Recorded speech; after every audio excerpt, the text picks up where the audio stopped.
Hello, everyone, and welcome to the Dr. Music Podcast once again, where I am joined today by Marianna and Odie from Project Renegade.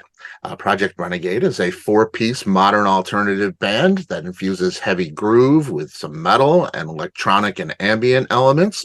They are based in Athens, Greece, and have shared stages throughout Europe with acts like Slipknot, Sepultura, Evanescence, and many more. Project Renegade have a new video out for their single Token, and they just released their second full-length record called Ultra Terra on Pavement Records. Marianna, Odie, thank you so much for your time.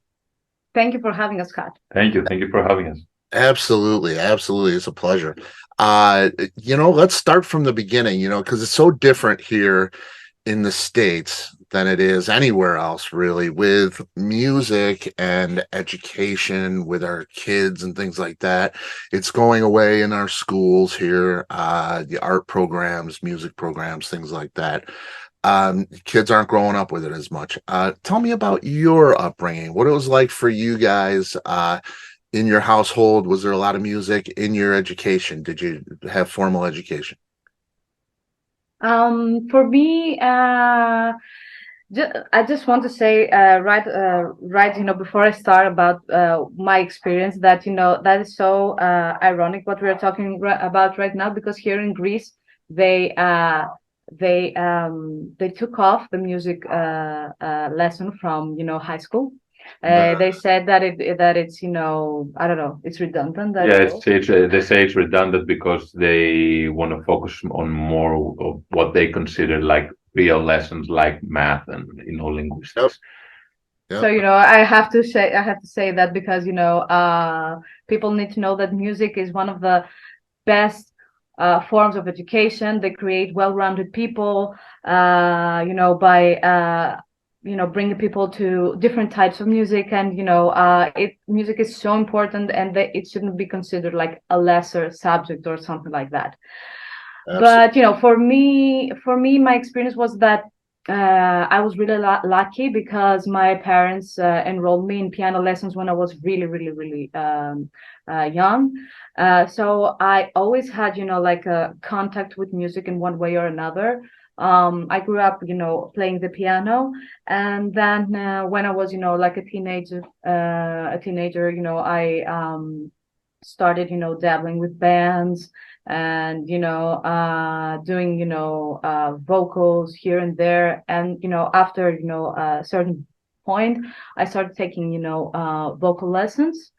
And I remember myself, always doing something related to music. So I was really lucky to have that in my life. Yeah. And I consider myself very lucky too. I mean, there was always music in my household, and my parents were like super music, collectors and nerds, if you want to, in the best way possible. I mean, they had. Like we said before, I recognized your collection because it kind of reminded me of my dad's collection. In his office, like my dad was an architect, and he literally had two walls that were like vinyl. He transformed it into like vinyl walls just to put his collection. So I learned a lot from him, like the Clash and Sex Pistols and British punk and. Mm-hmm. Stuff like the Rolling Stones and even heavier stuff like Iron Maiden was there, but he wasn't so much into metal, but he was giving a go to every genre, see if anything would jive with him. Same as my mom, she was a massive Beatles fan, and they were like also they were playing a lot of jazz in my household, and me and my sister, we got exposed to music at literally at infancy. It was a very artistic household, and there was always like dancing and painting and like expressing yourself was a very big thing. And in my teenage years as well, as I discovered heavy music and was way into that whole thing. And so I started playing in bands. I was playing drums ever since I was 9 years old, and I was hitting like pots and pans to my recollection even before that. So yeah, it was. I mean, we were very lucky to be around people that were also like that, like my dad's and mom's best friend, best man, and in their wedding, he's like this incredible music aficionado, knows stuff that no one else knows, and he's like, here you go, listen to this and listen to that, and I think it kind of shaped me and my personality as a human being, and really set me on a path to discover what I can do with music. And then it was off to the races with that. But also would like to add, because I'm also working in education as a special education teacher, that uh, when we were going to school, music was also, it was in our curriculum, but it was never considered one of our primary, lessons. It's that, that very, it's that kind of culture that they're trying to push us here in Greece, that, it's okay, but, you have to do all the real stuff now. And it's such a shame to, it was always degraded, but now to see that beautiful world of music just being ripped from the children, of today. It's such a shame. I mean, I used to play like, the piano and the recorder when I was a young child in school, and I was really into it. I was having fun with music, and it Right. helped me lower my defenses, in accepting music and different music genres. And it's just the same, man. I mean, Yep. just talking about wrong choices, right? This is the biggest one for me. Like, not exposing children to music in school is, I don't know. It's a shame. I can't find another word for it. Yeah, yeah, it really is, and that's really why I asked that question. Is we have the reputation here in the United States that we've eliminated a lot of it, and my son is into music, and he went over to Europe, and it's a whole different. There's conservatories, a lot of them. It's treasured music in a lot of places, and that seems to be going by the wayside now too, in other places other than here. So it is a very bad decision. We want our kids to experience music for sure. It helped me in so many different ways, and I think especially in special education, there's so many ways music can help. Exactly. We definitely want to get that back into our schools and into our young people for sure. Was there a particular moment when you decided that you would pursue music as a career, and any particular artist? You go first. For me, it was, actually, reaching that point that, either you have to do it or just, accept that it's gonna be like a hobby or something that that makes you just feel good. So I wanted, to take my education and musical education more seriously. I needed to devote more time to it, and I need to focus on that. So yeah, there was a point that I had to make that decision. So yeah, I don't, artists, there are so many artists that have influenced me and Audie and all of all of our band members. But I believe that it's a personal decision to do that, because there's so much sacrifice that's going on between taking that road, that you need to be really, really serious and really dedicated, and have like the strongest stomach of all. But yeah, for me there was like a time that I had to say, are you gonna do that in a professional way? Are you gonna like take that seriously or not? Right. And yes. Yeah, for me also, it's the thing of, like artists were always there to show you that this is like, super cool to do, and it seems like so fun, and it's very inspiring to see them. But the moment I never took music that seriously when I was younger, just, in talking about, making it a career. It was very precious to me, and I thought that if I take it seriously, I would just ruin the whole thing and just be filled with, with anxiety about, trying to make it and try to blow up or whatever. And Right. it was always like, I want this to be pure and innocent and fun. But we've been playing music ever since we were 16 years old, and we grew up together. And I think, Marianna is a very driven person, and if I could trust anyone to do this with, it would be her. So when she decided that she wanted to take that turn in her life and pursue this professionally, she came at me very, with that, aforementioned drive, and she was like, you know what, I'm doing this, and I need you with me. We're gonna make it. We're not gonna stop. We're doing this. Come on, let's do it. And I was like, well, okay, yeah. I guess I'm doing music professionally now. So let's go. Awesome. And yeah, but yeah, I don't know. I'm a '90s baby. So all those bands that were coming out at that time, like, like Korn and Limp Bizkit and the Deftones, they had, this like still that kind of a raw energy before, everything in the 2010s became like super crystallized and super fake or whatever. And yeah, those were like the early musicians that I was seeing that were like, oh, they're pretty young and they're doing this and they're like jumping up and down and this is so cool. But that's what made me want to write music and specifically play the drums. But yeah, for me, the reason that I do this professionally literally is Marianna. It's her drive that inspired me to be like, yeah, we're gonna make it, we're gonna make it. I mean, we're gonna push through. We've been together like our whole, adolescence, and if you stick together and you are a unified team and you stick tight, it's gonna happen. So it's been a wild ride, and yeah, like Mariana said, you have to have a gut for it. You have to have, the stomach to do it.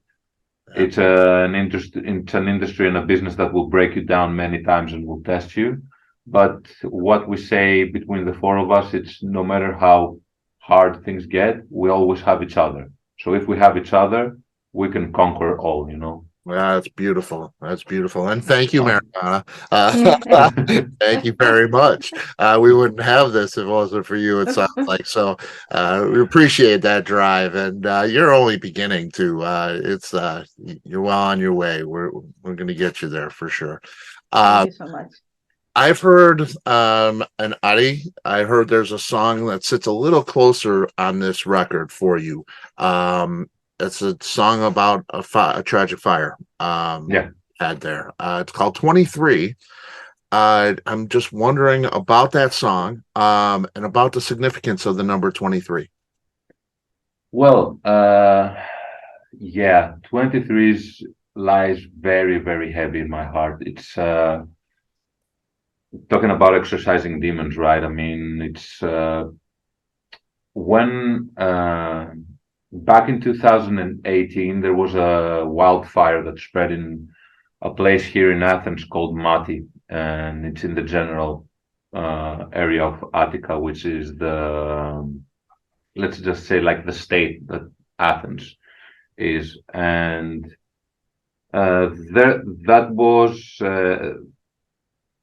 that wildfire just started spreading, and it literally burned everything in its path and my childhood home with it. So not only that, but 105, something like that, 100 plus people died that day, and it was due to the political decisions that the then government choose to make, that rendered the firefighters very, trance-like, because they were waiting for the prime minister to act, and the prime minister at the time was away from Greece and had to fly back to Greece, and people like were dying, and the firefighters were like, well, what do we do? And everyone was like, wait for the prime minister. And it's like, and excuse my language here, but it's like, fuck the prime minister. Who gives a fucking shit?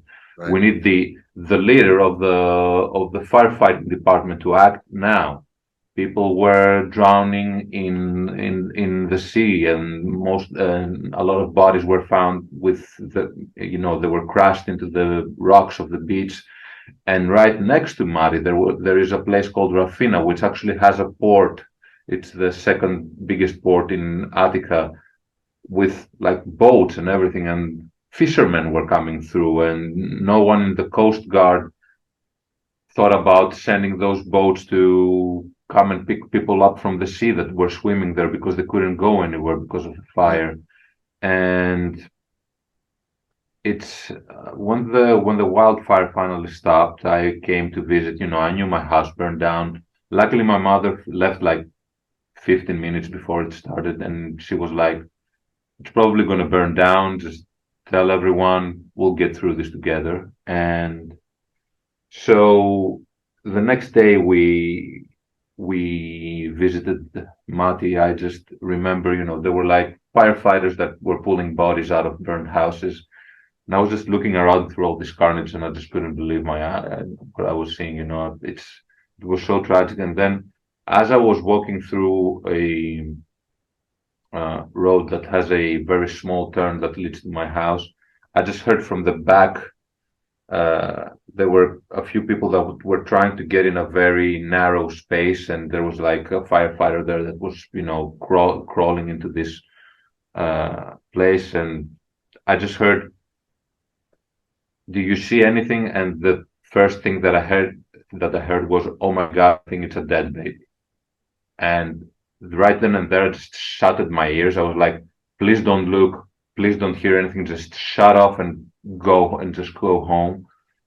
And I was like crying all the time. I was a mess. And that thought came into my mind, like, why? We could easily have stopped this. This was a thing that started very small. If we acted quickly, we could have prevented this. But why? Why did so many people have to die? And why did we have to lose all of our property? And after that, they had the audacity to say, well, the government is going to refund everyone who lost their house, and so here's like $5,000.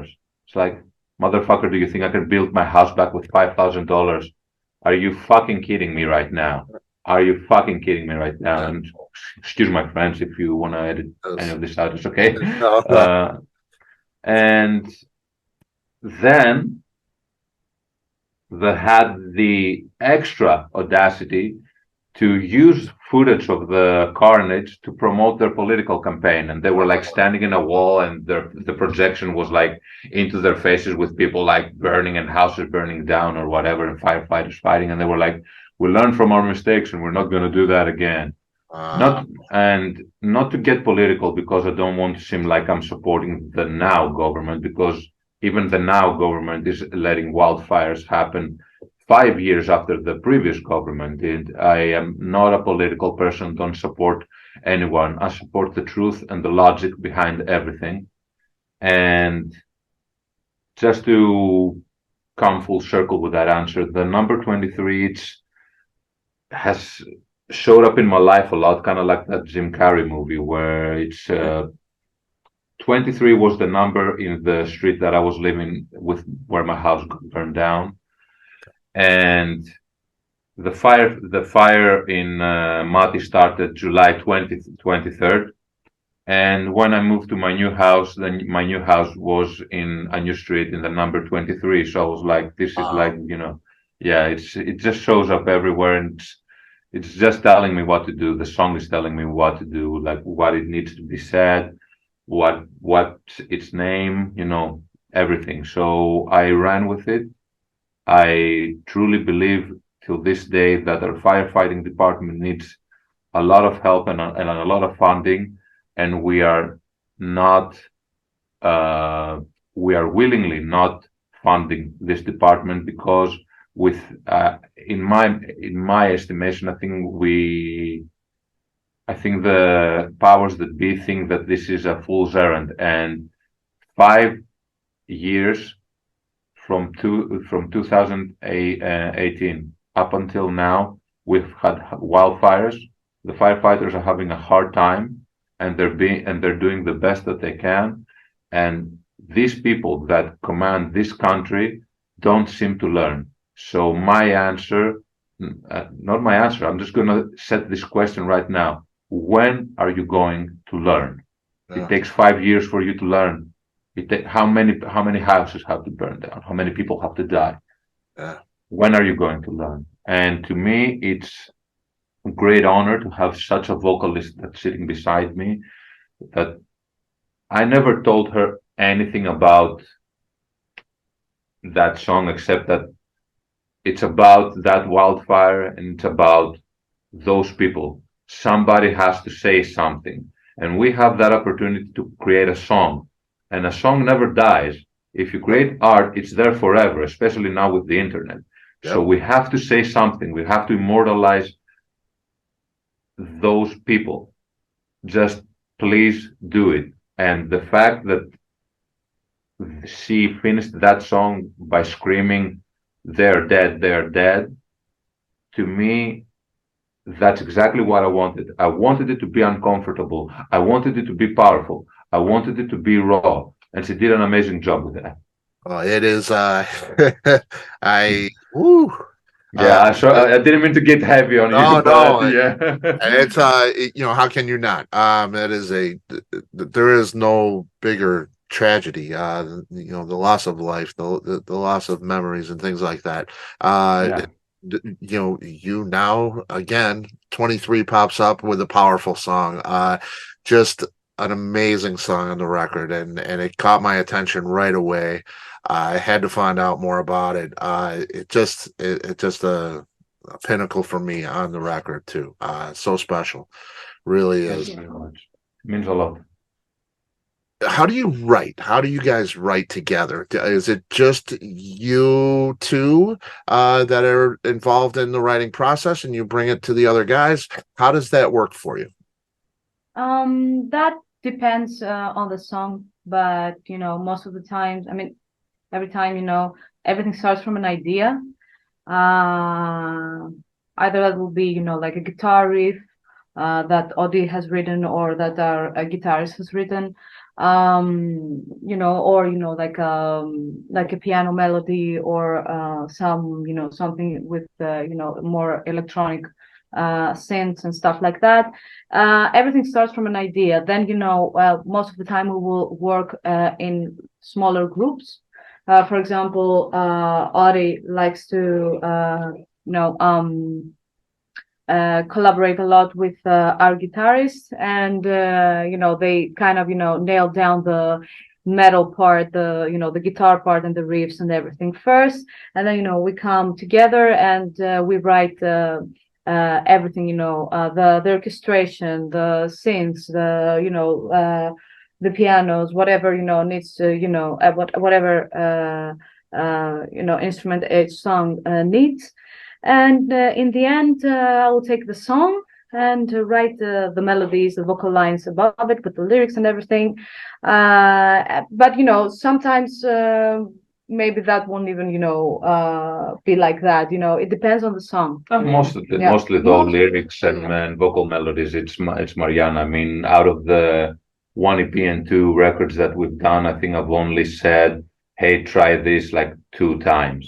It's literally, to me, it's like, if it ain't broke, don't fix it. She's an amazing singer, and you have to learn to to give space to people and be like, okay, I'm backing off, and you do you can do this. You got this. You don't need anyone. And we trust each other, so I know that whenever Audie is gonna take his time with like a guitar riff, or with a beat, with a drum beat, or with a synth section, I know there's going to be something that is going to become a song in the end.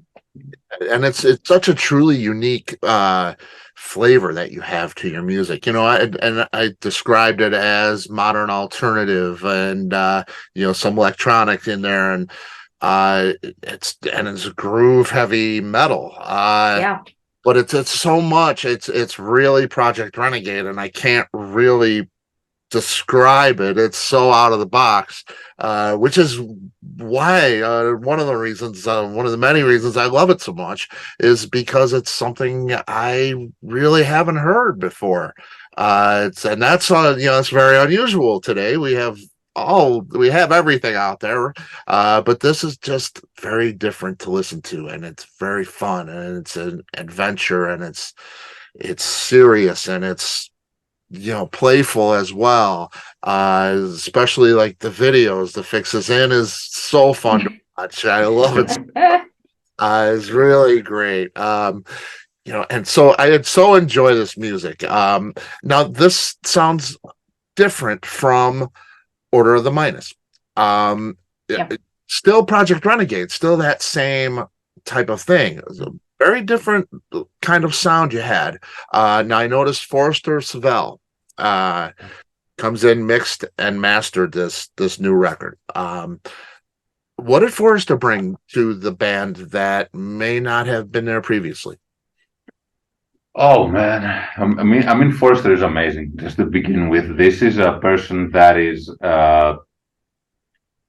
such a high level professional. I mean, it shows in his resume. I don't have to, say anything about that. But Forrester, I think, brings a lot of good points when it comes to mixing because he can handle a dance music with big orchestration like no one else. There are stuff, he gets like on an average, say what, 100, 150 tracks of music, and it's up to him to go, you know what, guys, that right there, I mean, you'll never hear it, and it's so low in the frequency spectrum, and it's barely even there. And if we take this off, or if we put this on, this is going to make such a big difference. And he is also a very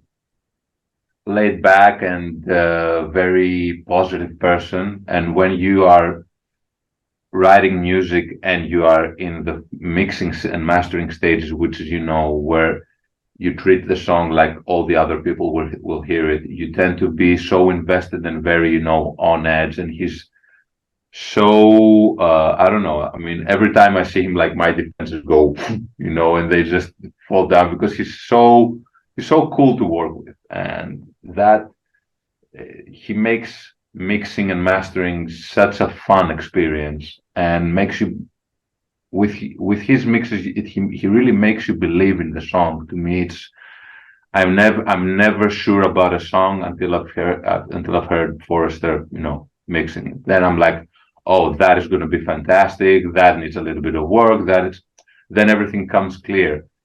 He's been with the band ever since Order of the Minus. He always takes us on. He never says, I'm too busy or whatever.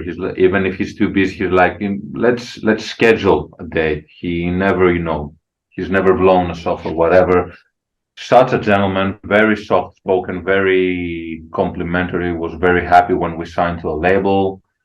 To me, he really is the final stage, but one of the most important ones of our sound.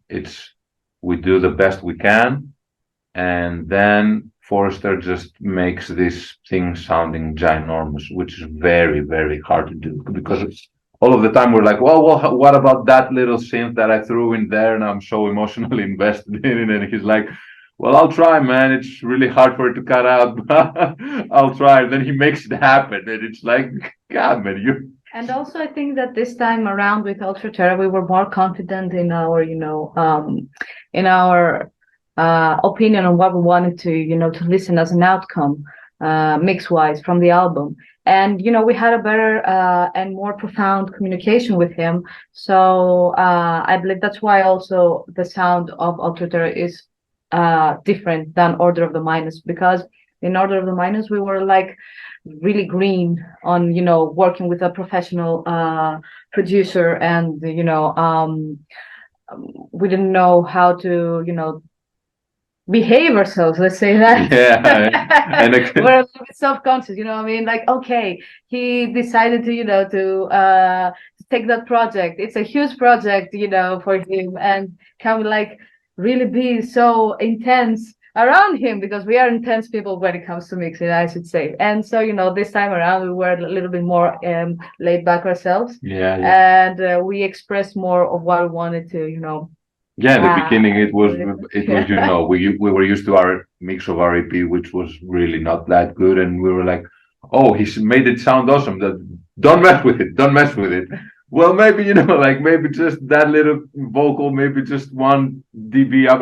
Don't mess with it, sounds amazing. And now we were more laid back, and we were like, hey, would you mind doing this real quick for me? See how it sounds.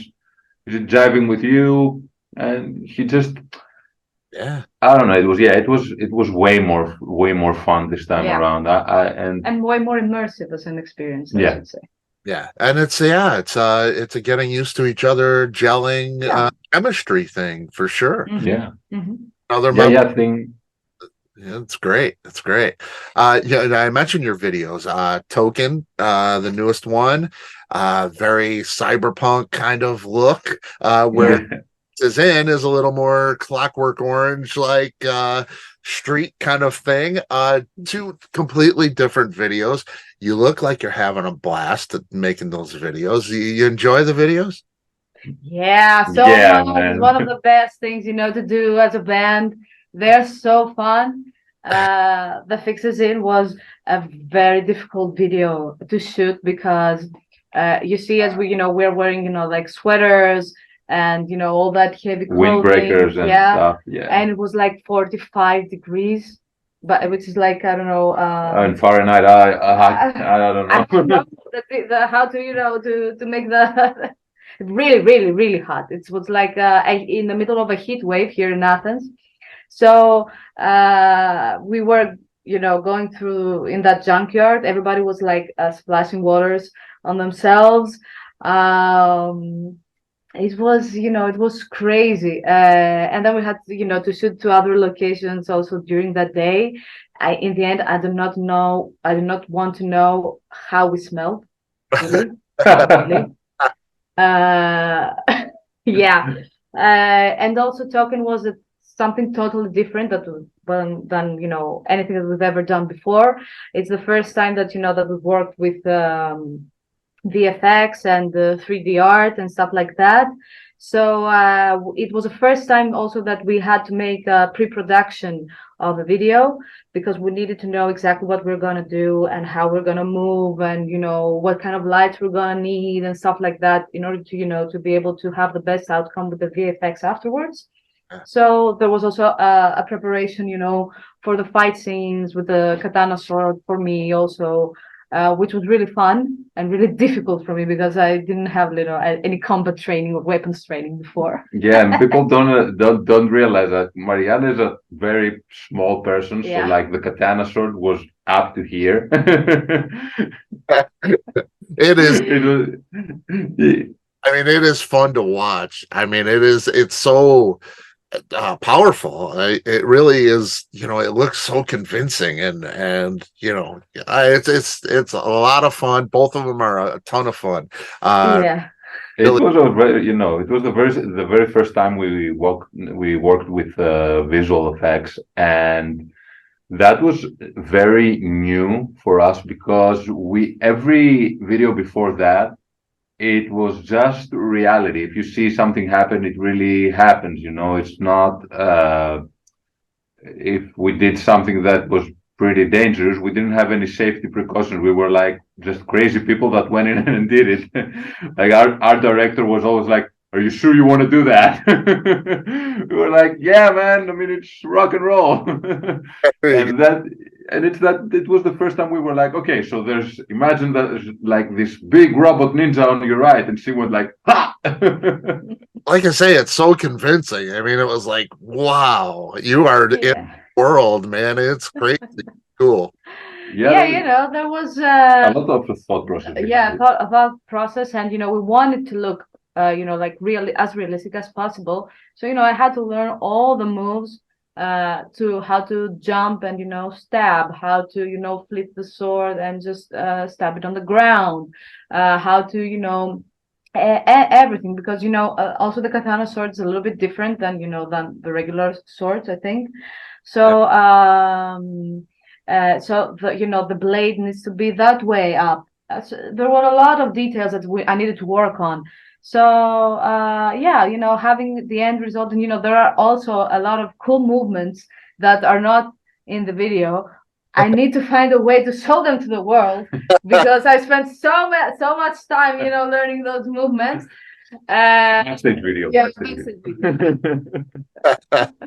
It's great, and like I say, is really convincing, and I appreciate all that detail. That's not everybody goes through that kind of detail with the sword in the right position and the right curve up and all of that.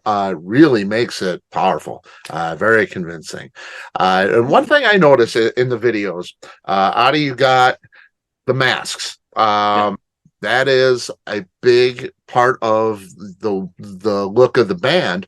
The Fixes In has the Japanese Oni mask. You have the mask without a mouth. You have the mask that I believe is a special mask you wear for your grandfather, with the cross on. Exactly. How did you get to do that? How did the masks start? And will we see more of that in the future? Oh, definitely. There are times where I'm thinking maybe I should just take the thing off or whatever. But then again, there's like a big part of me that's like, what the hell are you thinking, man? This is like something you enjoy so much. Gotta be different to play a little bit with it, right? You know what? I'm so used to it by now. It's like second nature. Actually, it never was difficult for me. The thing that started to bring the masks in was I definitely wanted something different visual wise for the band. I wanted to push, the visual edge of, a band, like say that there's a group photo and this is Project Renegade. I want people to just, in this day and age where we see photos in like 1 or 2 seconds and we're off to the races, doom scrolling or whatever.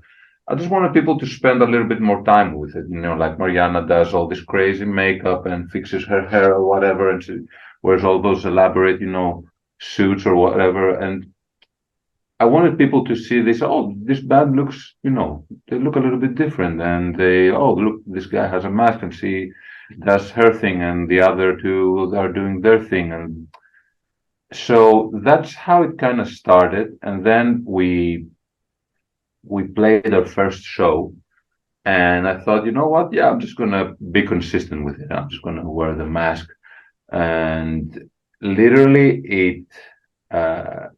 it literally gagged me out so bad that just woke up something that I never knew I had in me.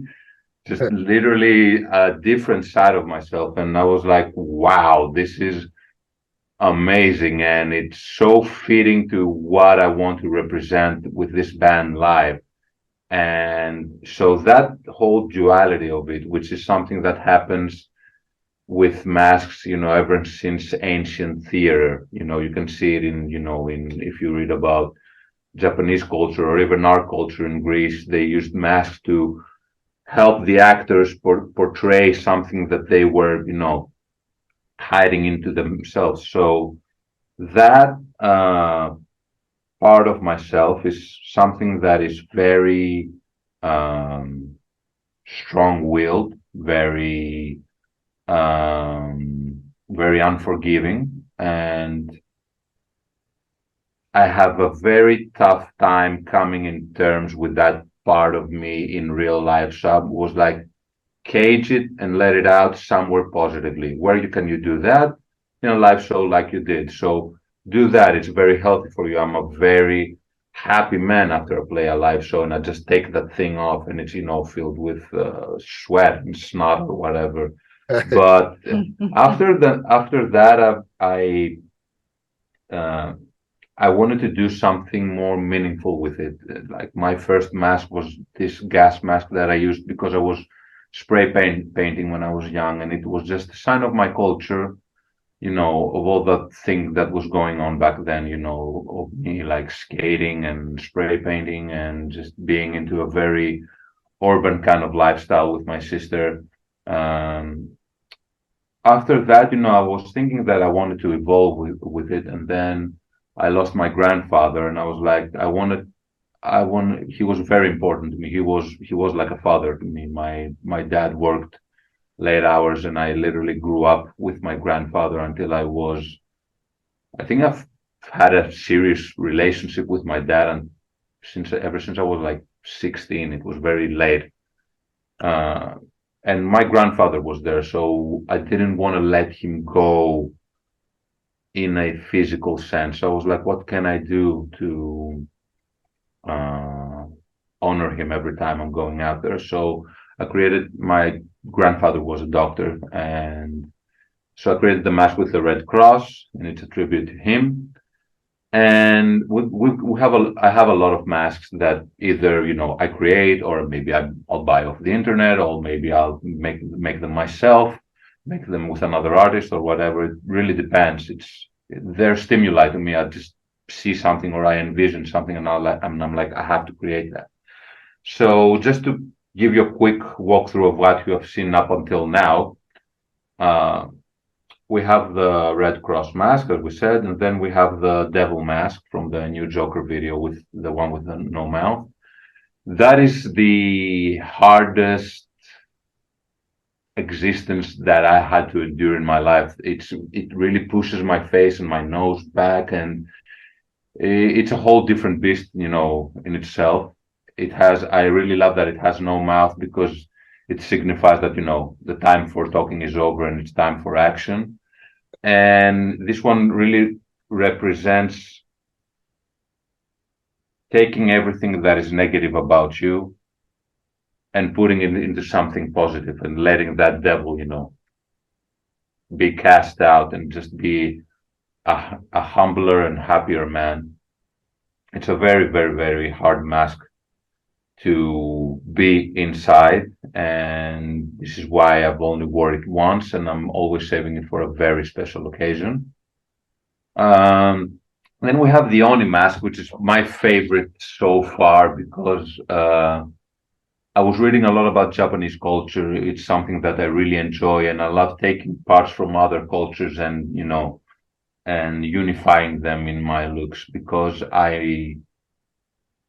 I love all people, and all kinds of races, and all kinds of sexual orientations and religion. Everyone has something to give into this world. So whatever I can learn from them, I would be very pleased and happy if I could represent it. So I was reading about the Onis, and sorry if I'm taking too long. I'll try and speed it up. Oh no.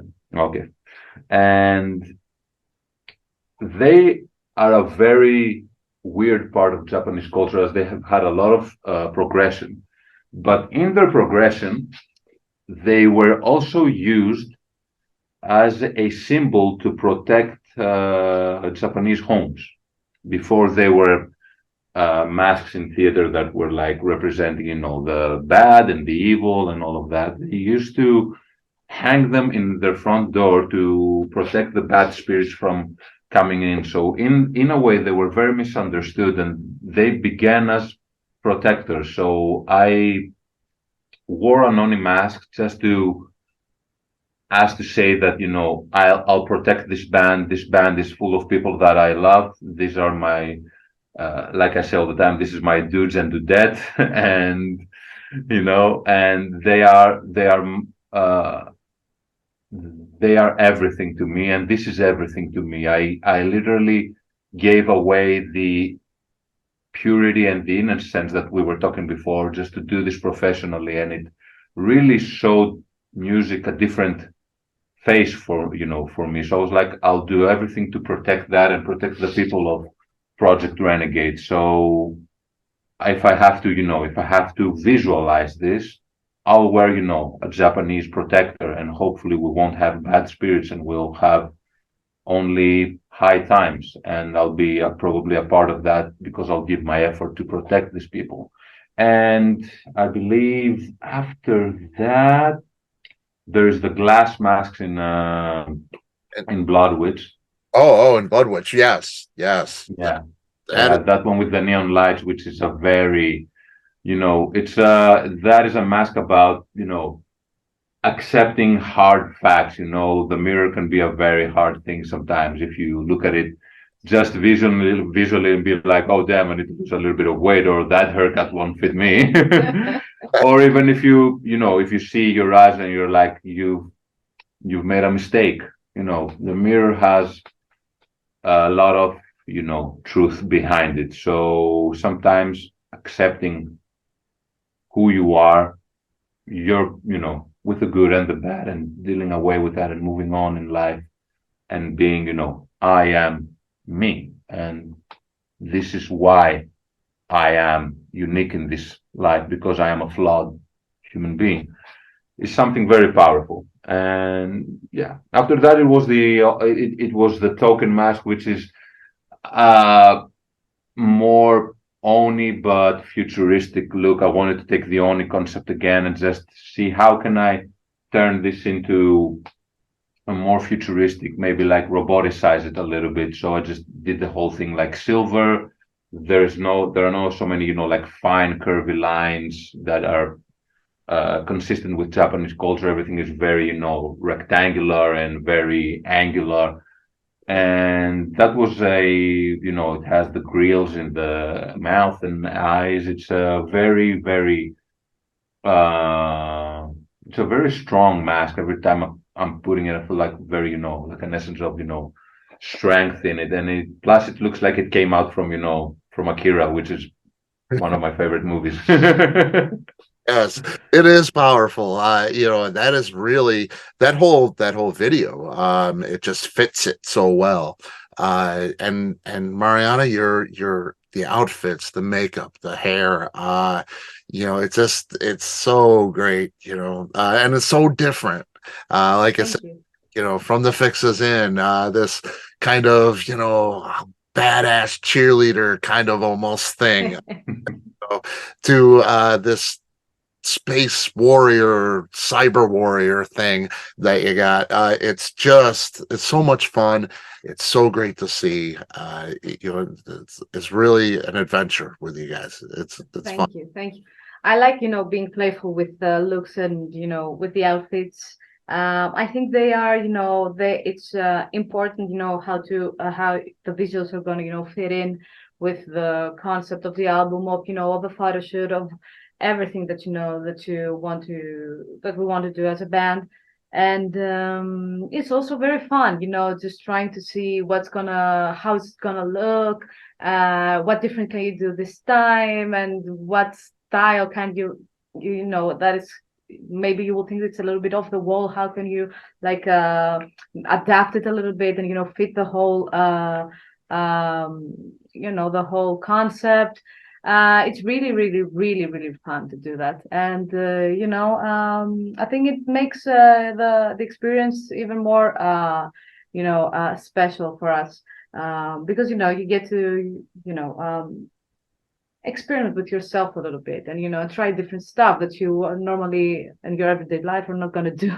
Yeah, I mean, it's so it's so fun, and we realize that we have a very unique opportunity to do fun things, like that, and I think we do it, and especially Marianna, who has this whole amazing view of how she should look. It's also to make the videos and the live shows more immersive. Like, we want you to lose yourself in in the fixes in token and all those crazy video clips, because we are trying to make experiences that people won't get to live, like in everyday life. You can just watch a Project Renegade video and just shut off for a little bit and have some fun. So if we were like in our in our jeans and t-shirts, but they were like cyber ninjas around us, it will also look very out of touch, and it's not fun. And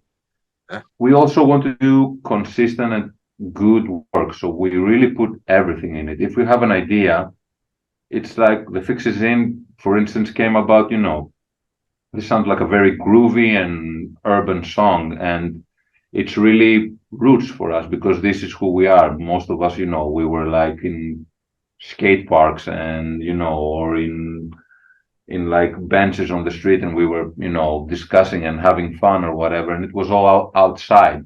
How can we enhance that? How can we make this experience like, this is like the most urban thing I've seen in the last 10 years? And it's like, well, let's get that street culture and bring it to life. So, we wore like, everyone wore like the same thing, like we were a gang or whatever. And Marianna had that little badass cheerleader thing, like she just came out of school to just, F some shit up or whatever. And it's really, and it makes everything so much more fun and cool for us. And we take advantage of that unique opportunity instead of having like a black background and it's just ash rocking, Yeah. Which is not bad, but it's not what we enjoy to do. And it's so well done.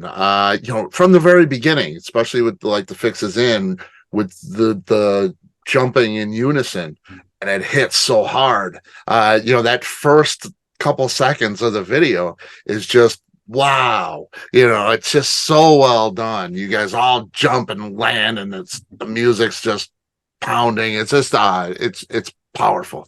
I just watched it and went, whoa. I was Thank you. from that point on. Then it just snowballed, and all the stuff is just great. I absolutely love it. Touring, I know that's a difficult thing. The whole organizing a tour and the expense of a tour and all of that. Do you have any plans? Plans in Europe or plans to come to North America at all? It's our biggest wish right now to come and to America and to the US and tour there. We believe that we will have like a special connection with the audience there, and we believe strongly that our music is a good fit for the US audience. So we're really, really, really striving to land a tour. Because like you said, it's very difficult especially for a European band to come over to the US and tour there. And also right now it's expensive as hell to tour, and the logistics are crazy. And that's why you see so many bands, canceling tours, especially, if it's from one continent to the other. Right now we have had a good summer festival run up to now, and we also there is one remaining festival in Switzerland on late August, and then we need to think about our next steps for the autumn winter season. Nothing is concrete yet, so we cannot announce anything, but we really hope to land that tour here in Europe and especially in the US. Yeah, I mean, to me, to us, the US was always like the motherland. Every musical stimuli we had was from there, and every time we are checking out,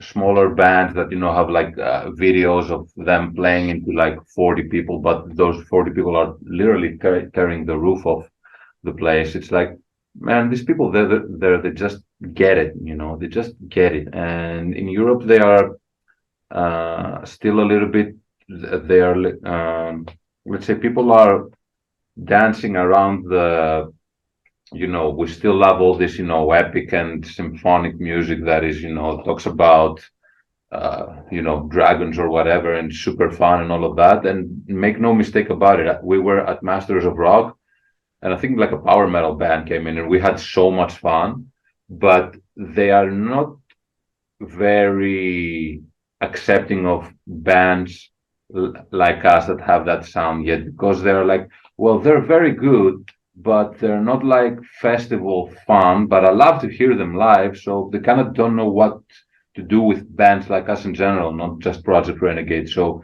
every time we look, like bands in America, we're like, oh, we would fit exactly right, with them and with them and with them and with them. And it's like, people there get it. The culture is a little bit different there, and we think it's more applicable to what we do. So if we could hit like the US, Canada, and all those places, that is the master plan right now. We're looking what we have, and we are saving.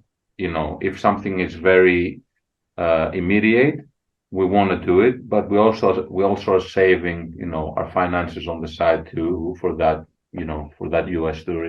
It's our master plan right now. What Otis said is really fun because it's really funny because last year we played with Slipknot here in Athens, and there was like the media were like, okay, now people in Greece accept modern metal music, and like Slipknot are like 20 it's a 20-year-old band.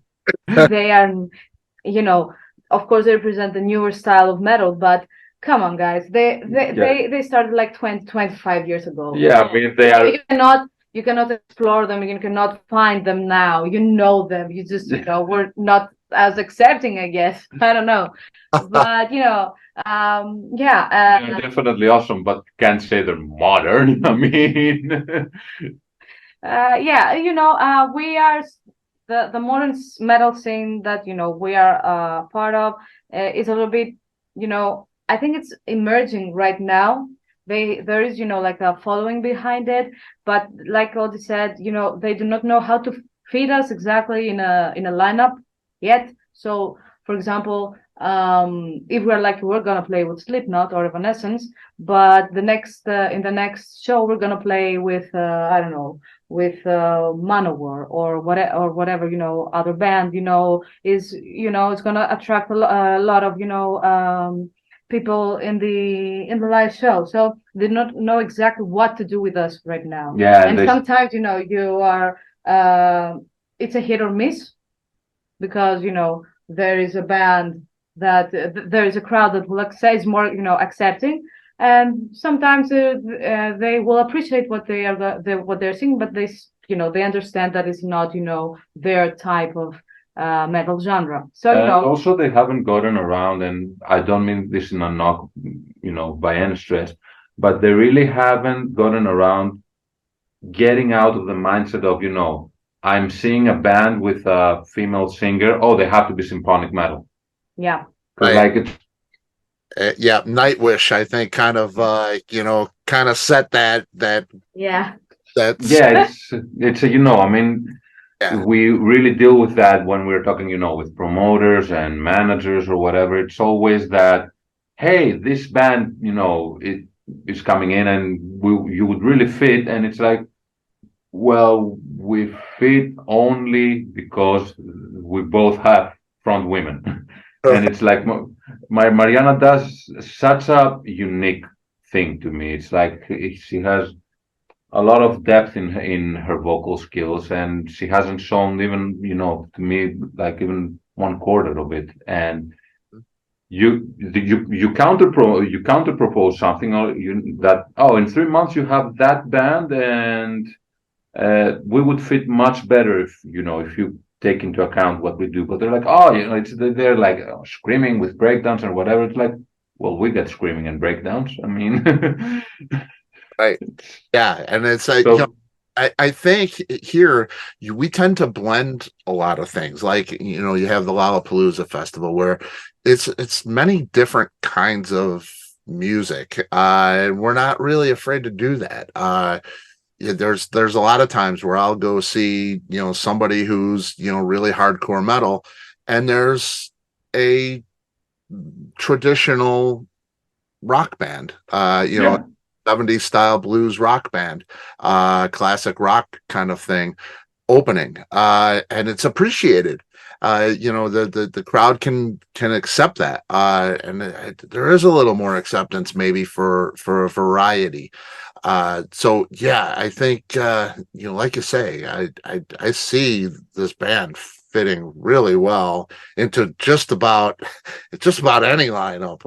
Really, I mean, I everybody that I know would appreciate this band because it's a great band. You do great things. I don't think it really matters too much. I mean, as long as it's not, way off the line. And I was going to say country or something like that, but then, we have Carrie Underwood touring with Guns N' Roses now. Yeah, exactly. So, it really, if it's good, we'll like it. And you guys are good. So we're going to like it. Thank you so much. Absolutely. Yeah, fingers crossed that we're gonna get, the opportunity to come over there. Yeah, that would be so great. That would be so great. And it was so great, getting to know you as people, enjoying you as people today, and, get to enjoy you as musicians as well. It's a special place. Thank you. Thank you. Thank you Thank so you for much having us. We had a great time. Yeah. It was so much fun. It was so much fun. Let's, Yeah, it really was. Yes, of course. tour going, make sure you get in touch with me, and we'll keep in touch, and we can talk about a whole tour of the United States. That would be great. That would be amazing. Yeah. Yeah, sure. All right. Thank you so much. Have a wonderful day, and I'll talk to you soon. Thank You you. too, Scott. Bye-bye. Thank you so much. Bye bye. Bye.